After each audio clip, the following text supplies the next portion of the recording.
میں بھی کہتا ہوں کہ عرش والے میری توقیر سلامت رکھنا، فرش کے سارے خداؤں سے الجھ بیٹھا۔ میں صرف اتنا بتانا چاہتا ہوں کہ بہت پہلے کی بات ہے، اب وہاں پر جبل عمر ہے،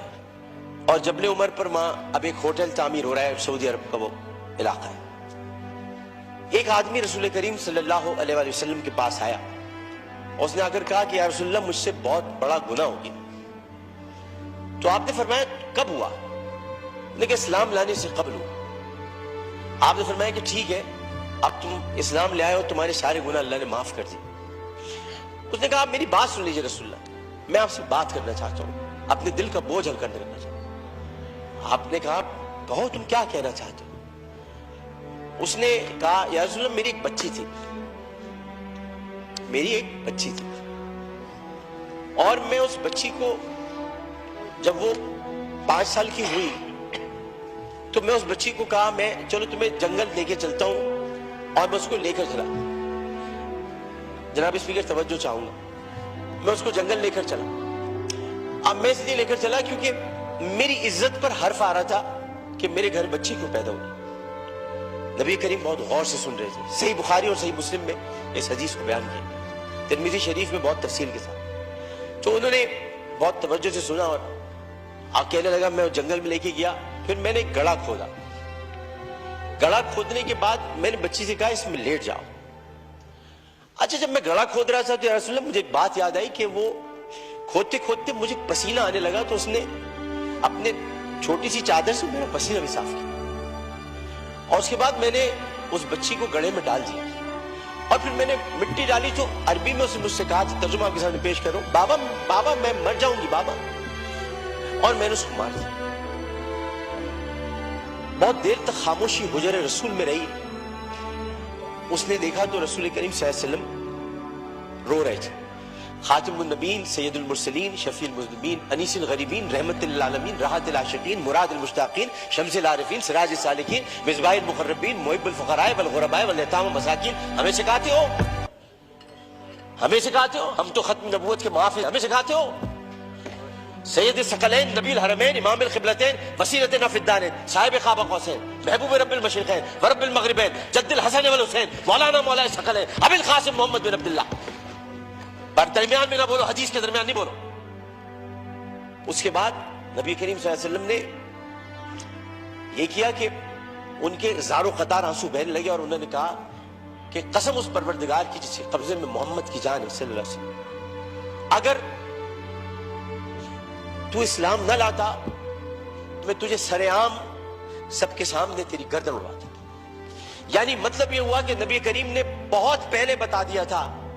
کہ بچیوں کے ساتھ ظلم کرنے والوں کو سر عام ان کی گردن کاٹی جائے گی۔ یہ اصول متعین کر دیا تھا محمد مصطفیٰ، یہ سزا متعین کر دی۔ ظلم کرنے والا جناب اسپیکر کوئی صنف نہیں رکھتا، خدا کے لیے اسے مرد نہ کہے، خدا کے لیے اسے عورت نہ کہے۔ ظالم کی صنف نہیں ہوتی، ظالم کی صنف نہیں ہوتی، ظالم نامرد ہوتا ہے، ظالم کو مرد نہیں کہتے۔ میرے بھائی نے کہا ہے فیصل بانڈے نے میں نامرد بنا دوں گا، ارے وہ تو ہے ہی نامرد، جو عورتوں کی عزت لوٹتے نے کیا نامرد بنا، وہ تو ہے ہی نامرد۔ ہم ظالم کی صنف مقرر کر کے معاشرے کو پھر تقسیم کرتے ہیں۔ ہمیں کسی کی صنف مقرر نہیں کرنی، ہمیں صرف اور صرف قرآن اور سنت کے مطابق ان سزاؤں کا احیا کرنا ہے جن کی ضرورت ہے۔ بحث ہمیں یہ کرنی ہے کہ انسانیت کی تذلیل ہوئی، بحث ہمیں یہ کرنی ہے کہ ہم کیا کر رہے ہیں، بحث ہمیں یہ کرنی ہے کہ اگر ہم ریاست مدینہ کے دعوے دار ہیں تو ریاست مدینہ میں اگر ایسا واقعہ ہوتا تو ہم کیا کرتے۔ ہمیں یہ کرنا ہے، ہمیں قانون سازی کرنی ہے، ہمیں اسمبلی میں بیٹھ کر اس معاملے کو مل جل کر حل کرنا ہے۔ جبکہ قرآن کہتا ہے ان الصفا والمروہ من شعائر اللہ، جب اللہ نے 2 پہاڑوں کو مروہ اور صفا کو عزت دے دی تو پھر ان کی عزت کیوں نہ اتاری جائے، جنہوں نے پہاڑوں کے نام پر عزت دینے والے پروردگار کی پیدا کی ہوئی مروہ کو بے عزتی کے ساتھ اس کی عصمت دری کی، ان کی عزت کیوں نہ اچھالی جائے،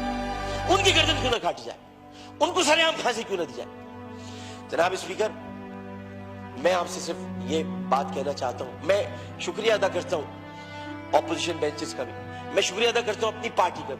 میں سب کا شکریہ ادا کرتا ہوں کہ جو اس وقت اس درد کو سمجھ رہے ہیں، جو درد کو سمجھ کر بات کر رہے ہیں، اور جو نہیں چاہتے کہ اس وقت سیاست ہو، ہم میں سے کوئی نہیں چاہتا، اور جو ان باتوں پر سیاست کرے گا معذرت کے ساتھ، پھر وہ سیاست کر رہا ہے، عبادت نہیں کر رہا، وہ عبادت نہیں کر رہا، یہ اس وقت عبادت کا مرحلہ ہے،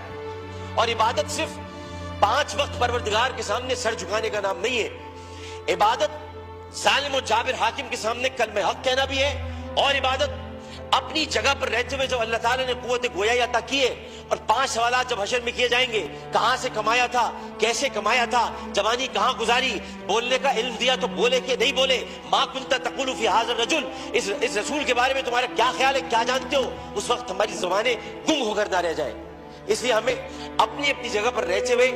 اس کو عبادت سمجھ کر اپنا حق ادا کرنا ہے۔ میں اتنا کہنا چاہوں گا آخر میں، جناب اسپیکر، میں اس ایوان سے ہاتھ جوڑ کر مطالبہ کرتا ہوں، بحیثیت ان کا ساتھی، بحیثیت رکن قومی اسمبلی، انہی کا ساتھی، انہی کا بھائی ہوں، اپنی بہنوں کا بھائی ہوں، اپنے جب ہمارے اپوزیشن والے ان کی بہنوں کا بھائی ہوں، صرف اتنا کہنا چاہتا ہوں کہ